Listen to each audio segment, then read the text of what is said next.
Padding әдісі. Так, padding әдісін жаттықтырады. Одан кейін бізде encoder контекст күйін табады.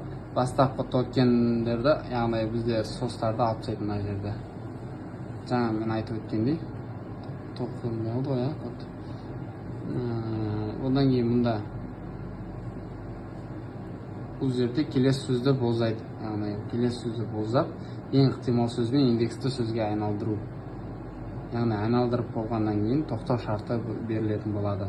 Яғни одан кейін сөйлемді сөзге қосамыз. Ары қарай бізде келесі қадамға енгізу. Одан кейін жаңа күй шығарып беретін болады. Артық бос орындарды алып тастау. Солай бізде тест жүргізетін боламыз. Менің есімім Қайнар. Яғни оны запусқа жіберген кезде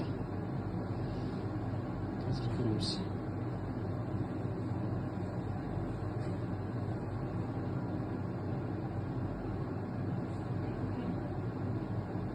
Менің есімім Қайнар, меня зовут Қайнар. Осылай біздің 14-ші лапымыз аяқталды.